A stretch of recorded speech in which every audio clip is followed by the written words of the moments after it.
Shalom semua Bapak Ibu, shalom. Selamat bertemu kembali dalam kasih Tuhan. Terima kasih hari ini kita boleh beribadah kepada Tuhan, semua karena anugerah dan kebaikan Tuhan. Semua baik-baik, amin. Ya, meskipun situasi yang kurang baik, ya, tetapi kita tetap mengucap syukur atas kebaikan Tuhan. Kita masih sehat, kita masih kuat, kita masih bisa melakukan segala aktivitas kita semua karena kebaikan Tuhan. Ya, ada banyak orang yang tidak bisa menikmati tahun 2022 ini oleh karena banyak situasi yang tidak memungkinkan, ya. Tetapi karena kebaikan Tuhan, kita boleh beribadah pada pagi hari ini. Baik, kita akan mulai dengan firman Tuhan, sebuah tema yang saya akan share kepada kita, yaitu hidup yang bermakna dan terhormat bagi Tuhan. Amin. Hidup kita ini harus bermakna ketika kita menjadi orang percaya, ketika kita menjadi orang Kristen. Hidup kita harus bermakna dan hidup kita juga harus terhormat bagi Tuhan dan bagi sesama. Saudara mau? Amin. Mau kita bermakna bagi Tuhan, mau kita terhormat bagi Tuhan? Mari, inilah sebuah kesempatan buat kita untuk kita mendedikasikan seluruh kehidupan kita kepada Tuhan. Kita tidak punya waktu yang banyak untuk kita menunda-nunda untuk hidup kita bermakna, tetapi kita punya kesempatan yang sangat terbatas. Untuk itu pada pagi hari ini, mari kita belajar sebuah kebenaran di dalam Yohanes pasal yang ke-9 ayat 4. Kapankah kehidupan kita itu bermakna dan terhormat bagi Tuhan? Kapan? Ketika kita mengerjakan pekerjaan Dia. Dalam Yohanes pasal yang ke-9 ayat ke-4 berkata, kita harus mengerjakan pekerjaan Dia yang mengutus aku selama masih siang, akan datang malam, di mana tidak ada seorang pun yang dapat bekerja.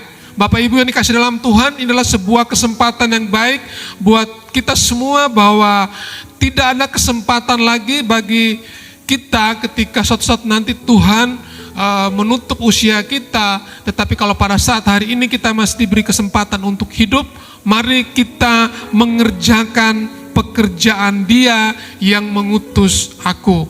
Jadi sebagai orang percaya, sebagai orang Kristen, mari kita mempersembahkan hidup kita kepada Tuhan sebagai persembahan yang hidup, yang kudus dan yang berkenan kepada Allah. Itu ibadah kita yang sejati. Dalam Roma pasal yang ke-12 ayat yang pertama dikatakan demikian, karena itu saudara-saudara, demi kemurahan Allah aku menasihatkan kamu supaya mempersembahkan tubuhmu sebagai persembahan yang hidup, yang kudus dan yang berkenan kepada Allah. Itu adalah ibadahmu yang sejati.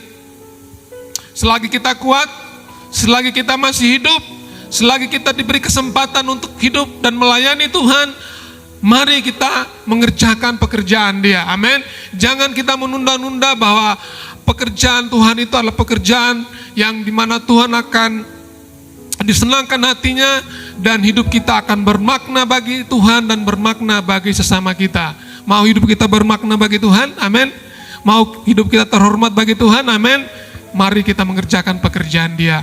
Tuhan Yesus selama Dia ada di bumi, Dia mengerjakan pekerjaan Bapaknya. Selama kurang lebih 3,5 tahun Dia melayani Tuhan. Dia melayani Bapaknya. Dia menyembuhkan yang sakit, yang tuli bisa mendengar, yang buta melihat, yang lumpuh berjalan, yang mati dibangkitkan, yang kehilangan pengharapan diberi pengharapan oleh Tuhan, karena Dia mengerjakan pekerjaan Bapaknya. Kalau kita adalah muridnya, maka kita juga sewajarnya mengerjakan pekerjaan Bapa kita. Amin. Mengerjakan apa yang Tuhan inginkan dalam kehidupan kita. Ada banyak orang Kristen, mereka bertahun-tahun menjadi orang Kristen, tetapi mereka tidak mengerti makna dan tujuan hidup mereka. Mereka masih hidup di dalam dosa. Mereka masih hidup iri hati satu dan yang lain. Mereka masih dendam, masih marah, masih kepahitan. Mereka menyimpan kebencian terhadap keluarganya, sesamanya, terhadap orang-orang lain. Dan bukan itu yang Tuhan mau dalam kehidupan kita sebagai anak-anak Tuhan. Amin. Bukan itu yang Tuhan mau. Yang Tuhan mau adalah kita mengerjakan pekerjaan Dia yang mengutus aku, kata Yesus. Jadi selama kita ada di bumi ini, selama kita diberi kesempatan untuk oleh Tuhan untuk hidup, mari kita mempersembahkan hidup kita Anak-anak muda, dedikasikan hidupmu untuk Tuhan selagi engkau masih muda, amin. Karena anak-anak muda adalah anak-anak generasi penerus, generasi-generasi yang luar biasa, generasi milenial, generasi yang dipakai Tuhan secara luar biasa ketika saudara mendedikasikan hidup sungguh-sungguh kepada Tuhan. Jangan suka menunda, karena masa mudamu penuh dengan harapan, amin. Masa mudamu penuh dengan harapan. Kata firman Tuhan, aku merancangkan hal-hal yang baik, bukan rancangan kecelakaan, tetapi rancangan damai sejahtera, kata firman Tuhan. Amin. Anak-anak muda, dedikasikan hidupmu pada masa mudamu. Taat kepada orang tua, taat kepada gurumu di sekolah, taat kepada Tuhan terlebih utama. Dedikasikan hidupmu, persembahkan hidupmu sebagai persembahan yang hidup, yang kudus, dipisahkan dari dosa. Kita tidak lagi bermain-main dengan dosa kita. Kita tidak lagi bermain-main dengan dosa, karena dosa adalah kekejian di mata hatinya Tuhan. Ada banyak anak-anak muda, mereka bermain-main dengan hidup mereka. Mereka bisa bermain dengan dosa, narkoba, merokok, minum minuman keras. Mereka bisa meninggalkan kuliah, bangku sekolah, mereka meninggalkan hal-hal yang harus mereka lakukan. Maka mereka ada yang bolos dari sekolah, bolos online namanya. Ya, sekarang kan ada sistemnya online semua ya, betul ya? Ya, via Google Meet dan Zoom Meet ya. Mungkin teman-teman memahami ini semua. Ya, kalau dulu kita sekolah ya, kalau bolos loncat pagar. Betul ya? Zaman kita sekolah, sekarang anak-anak bolos off cam. Jadi kameranya dimatiin, terus bisa tidur-tiduran sambil dengar gurunya. Ya, itu bolos secara online dibilangnya. Makanya di sekolah anak saya itu wajib wajib on. Nggak boleh nggak buka kamera. Jadi selama pembelajaran dari awal sampai selesai wajib on cam. Ya. Jadi supaya gurunya tahu siapa ini yang dengar, siapa ini yang tidur-tiduran di kelas online. Nah, itu bagi kita anak-anak orang tua yang sedang juga mungkin orang tua muda ya yang masih merawat anak, mendidik anak, masih ya, bukan berarti kita tidak mempunyai kesempatan untuk mengerjakan panggilan Tuhan.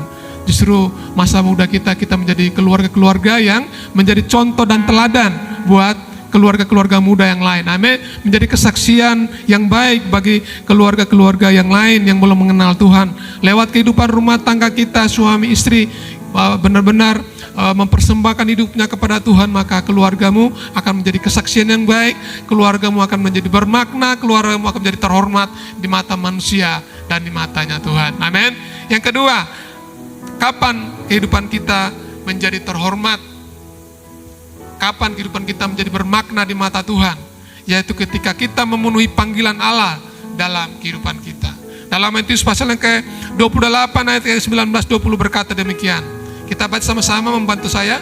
1, 2, 3. Karena itu pergilah, jadikanlah semua bangsa muridku dan baptislah mereka dalam nama Bapa dan Anak dan Roh Kudus, dan ajarlah mereka melakukan segala sesuatu yang telah aku perintahkan kepadamu, dan ketahuilah aku menyertai engkau sampai pada akhir zaman. Ini adalah amanat agung Tuhan Yesus. Sering kita dengarkan ayat ini, sering diberitahukan di gereja, bahkan di hampir setiap saat kita mendengarkan. Dan ini amanat agung Tuhan Yesus ketika dia hendak terangkat ke surga, dan ini yang harus dilakukan oleh gerejanya. Siapa gerejanya? Gereja bukan berbicara tentang gedung, tetapi gereja berbicara tentang kita. Amin. Gereja tentang saya dan saudara, itulah gereja.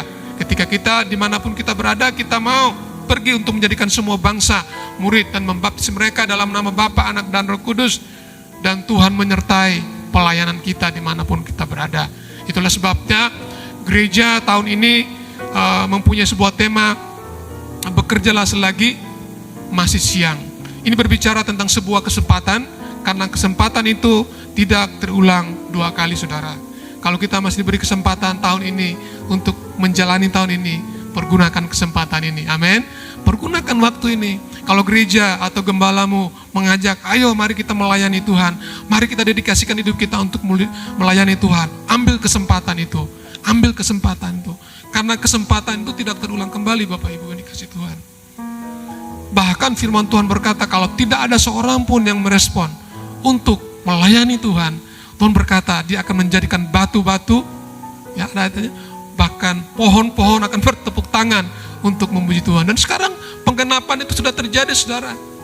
Siapa yang menyangka handphone yang ada di tangan saudara itu adalah sebuah alat yang dipakai oleh Tuhan untuk melayani Tuhan. Itulah batu sebenarnya. Dipakai untuk kita kirim. Tadi Ibu Gembala share bahwa kita mempergunakan teknologi yang ada untuk memenuhi panggilan Allah dalam kehidupan kita. Mungkin ada teman kita, saudara kita, keluarga kita yang belum mengenal Tuhan. Kita share link daripada gereja kita supaya banyak orang yang mengalami kasih Tuhan. Karena masa pandemi ini justru berita Injil tersebar sampai ke seluruh dunia. Amin. Tersebar, tidak lagi dibatasi oleh ruang dan waktu.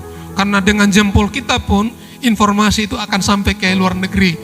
Dengan jempol kita bisa klik satu link, mengirimkan kepada satu grup. Wah, itu semua orang boleh mengalami Tuhan. Ya, dari 200 orang dalam grup itu mungkin 10%, 20 orang bisa bertobat kepada Tuhan. Atau salah satunya mengenal Tuhan, itu kan sesuatu yang baik sekali. Amin.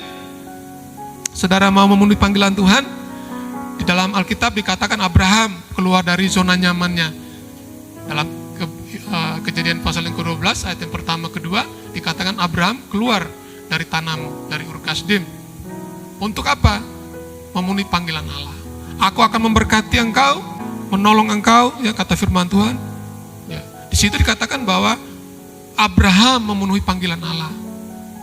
Yeremia memenuhi panggilan Allah. Yesaya memenuhi panggilan Allah. Simon Petrus juga memenuhi panggilan. Ada banyak tokoh-tokoh yang ketika dipanggil oleh Tuhan, mereka tidak menunda lagi panggilan itu karena mereka sadar bahwa mereka tidak mempunyai kesempatan yang banyak untuk melayani Tuhan. Sekarang kita hidup di sebuah generasi yang serba cepat, serba instan, segala sesuatu dilakukan dengan teknologi. Kita mau pesan makanan, tinggal ngeklik dengan jempol kita, makanan sampai di depan rumah kita, bahkan kalau boleh diantar sampai ke ruang tamu, Bapak Ibu. Kalau dulu lama sekali, dengan teknologi pun segala sesuatu bisa dilaksanakan dengan baik. Mari kita pergunakan teknologi yang ada, bukan untuk kita bersenang-senang, tapi kita pergunakan untuk melayani Tuhan, memenuhi panggilan kita untuk pekerjaan Tuhan. Amin. Saudara mau? Ya. Jangan sampai handphone kita yang sehari kita cuma nonton media sosial yang tidak terlalu bermanfaat. Ya. Mari kita pergunakan teknologi itu dengan baik karena Tuhan mau kita melayani Tuhan di masa ini. Kata Yesus dalam Yohanes pasal keempat ayat ke-34. Kita baca sama-sama 1, 2, 3. Kata Yesus kepada mereka, makananku ialah melakukan kehendak Dia yang mengutus aku dan menyelesaikan pekerjaannya. Ini pekerjaan Yesus. Makanan Yesus ialah melakukan kehendak Bapa dan menyelesaikan, kata firman Tuhan. Kita adalah murid-murid yang telah dipanggil, ditebus, diselamatkan, diampuni dosanya, mengalami kebaikan-kebaikan Tuhan. Masa sih kita cuma menjadi penonton di gereja? Masa sih kita tidak mau mengambil kesempatan ini untuk melayani Tuhan? Masa sih kita tidak mempunyai rasa syukur kepada Tuhan atas kebaikan Tuhan? Tega sekali kita ya. Tetapi saya percaya ketika kita mengerti ini, ketika kita ingin hidup kita bermakna dan terhormat bagi Tuhan, maka kita akan mau melakukan kehendak Dia yang mengutus dan menyelesaikan pekerjaan Bapaknya di surga. Amin Bapak Ibu. Ya, tadi pagi juga kita belajar tentang ini. Bahkan Tuhan mengatakan selagi kita diberi kesempatan untuk hidup, mari kita melayani Dia. Dalam poin yang ketiga, Yohanes pasal yang ke-12 ayat yang ke-26. Ya, poin yang ketiga adalah kita mau melayani Tuhan. Saudara mau melayani Tuhan? Amin. Apakah di sini anak-anak muda sudah terlibat langsung melayani Tuhan? Sudah ya Ibu Gembala ya? Apakah ada yang belum? Kalau belum, hari ini sebuah kesempatan yang baik. Buat orang-orang tua juga, kalau belum mengambil kesempatan melayani Tuhan, ambil kesempatan itu. Datang kepada gembalamu atau datang kepada pengurus, Pak, Bu, saya mau melayani Tuhan. Kamu mau melayani bagian apa? Pokoknya apa aja yang bisa memang saudara bisa lakukan, lakukanlah itu untuk Tuhan. Amin. Lakukan itu. Karena apa?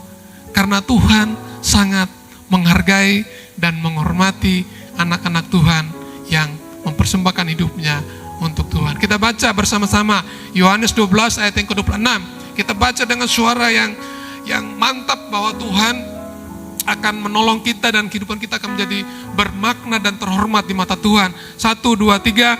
Barang siapa melayani aku, ia harus mengikut aku, dan di mana aku berada, di situ pun pelayanku akan berada. Barang siapa melayani aku, ia akan dihormati Bapa. Amin. Barang siapa melayani Bapa, melayani Yesus, ia akan dihormati oleh Bapa. Jadi melayani dia bukanlah pekerjaan manusia, melayani dia adalah pekerjaan Tuhan yang harus kita lakukan. Karena ketika kita melakukan pekerjaan dia, maka saudara dan saya akan dihormati oleh Bapa, dihormati oleh sesama, dan bermakna bagi Tuhan dan bagi sesama. Amin. Putuskan hari ini, jangan menunda. Kita punya kesempatan yang tidak banyak. Kalau hari ini saudara sedang mencari-cari apa yang harus saudara lakukan dalam pekerjaan Tuhan, Tuhan akan menolongmu. Datang kepada pemimpin-pemimpin otoritas rohani dalam gerejamu, persembahkan hidupmu, lakukan segala sesuatu yang Tuhan mau engkau lakukan. Karena apa? Hidupmu akan bermakna, akan terhormat di mata Tuhan dan di mata sesama. Ada banyak orang Kristen, mereka bertahun-tahun menjadi orang Kristen, tetapi hidup mereka tidak bermanfaat, hidup mereka tidak bermakna. Mereka masih main judi, mereka masih minum mabuk, mereka masih pesta pora, mereka masih iri hati satu dan yang lain. Mereka meninggalkan gereja, mereka tidak peduli dengan agama, mereka tidak peduli dengan khotbah-khotbah, mereka tidak peduli dengan pujian-pujian. Mereka hanya mengikuti keinginan mereka sendiri, dan itu melukai hatinya Tuhan, kata firman Tuhan.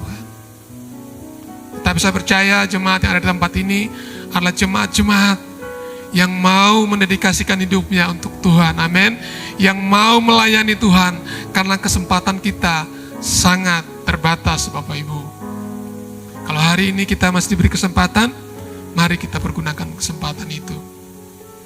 Kolose 3 ayat yang ke-17. Kita baca sama-sama lagi ayat ini ya. 1, 2, 3.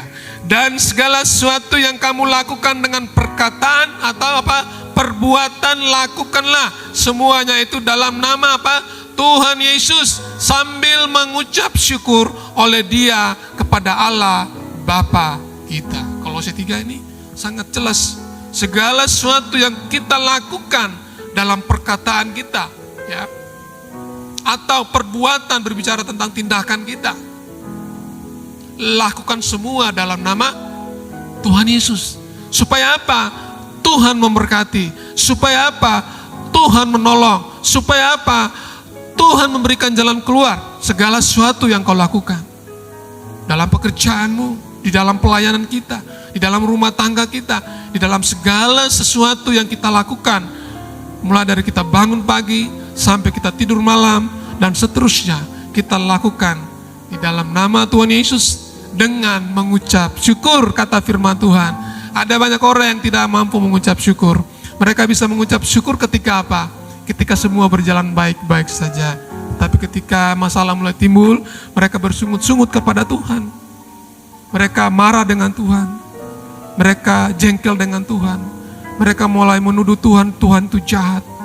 Padahal tidak seperti itu Tuhan kita. Tuhan kita adalah Tuhan yang baik. Segala sesuatu yang kita lakukan, mari kita lakukan dengan mata yang tertuju kepada Tuhan. Yohanes 5:17 berkata, tetapi ia berkata kepada mereka, Bapakku bekerja sampai sekarang, maka aku pun bekerja. Jadi dalam pekerjaan Tuhan tidak ada kata pensiun, Bapak Ibu. Semua kita akan lakukan sampai kita menutup mata. Amin. Sampai kita menutup usia kita, kita akan tetap melayani Tuhan. Amin. Kita akan tetap melayani Tuhan. Karena Bapa kita tetap bekerja sampai hari ini. Bahkan Tuhan Yesus sedang berdoa syafaat bagi kita dalam kerajaan surga. Dia berdoa buat syafaat bagi umatnya. Supaya banyak orang yang belum bertobat, mereka boleh mengalami pertobatan. Mari kita semua mengambil bagian dalam pekerjaan Tuhan yang luar biasa ini. Ada banyak pekerjaan-pekerjaan yang menanti saudara. Sementara pekerjanya sedikit. pekerjanya sedikit. Tengoklah tetanggamu, tengoklah komunitasmu. Mungkin ada sesuatu yang bisa kita lakukan, lakukanlah. Ya, karena Tuhan disenangkan. Amin. Masih bersama dengan saya, amin. Ya, ini jamnya belum siang ya. Ya puji Tuhan, yang terakhir. Kalian terakhir kan cepat ya kita. Kolose 3 ayat yang ke-23. Ini boleh dihafal juga Bapak Ibu ya, ini ayat yang sangat baik buat kita. Kita baca sama-sama lagi Kolose 3 ayat 23. 1, 2, 3. Apapun juga yang kamu perbuat, perbuatlah dengan segenap hatimu seperti untuk Tuhan dan bukan untuk manusia. Amin. Segala sesuatu yang saudara dan saya lakukan itu untuk Tuhan. Bukan untuk manusia. Bukan untuk, kalau di gereja bukan untuk gembala kita. Ya memang para gembala kita, para pengurus-pengurus di gereja di sini, ya mereka dipakai oleh Tuhan untuk mengarrange, ya mengatur segala pelayanan yang ada. Tetap kita menghormati, tetap kita merespek terhadap mereka, tetapi yang utama adalah ketika kita melakukan itu oleh karena cinta kita kepada Tuhan, amin. Oleh karena kasih kita kepada Tuhan. Oleh karena apa? Karena kita melakukannya untuk Tuhan dan bukan untuk manusia. Itu yang paling utama Bapak Ibu, yang dikasih Tuhan. Ya, kita bersyukur kalau hari ini saudara juga masih boleh mendengarkan firman Tuhan ini, ya ambil keputusan, jangan kita menunda-nunda. Dalam Roma pasal yang ke-12 ayat yang ke-11 berkata demikian, kita baca sama-sama. 1, 2, 3 ya. Janganlah hendaknya kerajinanmu kendor, biarlah rohmu menyala-nyala dan layanilah Tuhan. Saudara mau melayani Tuhan? Amin. Saudara mau rajin? Amin. Mau tetap semangat melayani Tuhan? Saya tetap semangat, saudara. Saya kalau berurusan dengan pekerjaan Tuhan, saya sangat semangat, ya. Sangat semangat sekali. Makanya saya belajar untuk mengajak kita semua, teman-teman, jemaat semua, para pelayan-pelayan Tuhan, anak-anak muda yang melayani Tuhan luar biasa, terus kembangkan talenta yang Tuhan percayakan. Anak-anak muda terus maju dalam Tuhan, karena masa mudamu penuh dengan harapan, kata firman Tuhan. Bahkan masa mudamu sungguh ada, kata firman Tuhan. Jangan memikirkan dulu hal-hal yang belum engkau pikirkan, seperti kapan saya menikah, ya jangan. Kapan saya punya pacar, jangan dulu. Ya, pelayani Tuhan. Tuhan akan mempertemukanmu dengan apa? Orang yang tepat, pasangan yang tepat, di tempat yang tepat, pada waktu yang tepat. Ya. Jadi sekarang fokus kepada Tuhan. Fokus kepada belajar. Kalau yang kuliah, fokus kuliah, selesaikan kuliahmu. Karena Tuhan sudah merancang segala sesuatu tepat pada waktunya. Jangan juga melanggar aturan-aturan yang Tuhan sudah tetapkan. Ya, saya baru mendengar satu kesaksian yang real ya, itu dari daerah saya. Salah seorang teman saya juga, dia share bahwa suatu saat anaknya pergi sekolah Alkitab di salah satu tempat, kemudian mereka salah pergaulan, akhirnya cewek ini lahir ya, hamil di luar nikah ya, karena mereka masih kuliah. Akhirnya dia kembali ke kampung halaman, kemudian calon suaminya ini bukan orang yang takut akan Tuhan ya, masih pokoknya dia Kristen, tapi Kristennya tidak takut akan Tuhan. Jadi terjadi kekerasan dalam rumah tangga. Kemudian istrinya ini istrinya ini dibunuh, saudara, dibunuh karena posisinya mereka sudah melanggar tata aturan pernikahan ya. Mereka menikah dalam posisi ceweknya ini sudah hamil ya, gitu ya. Dan ini sangat melukai hatinya Tuhan. Nah, ketika itu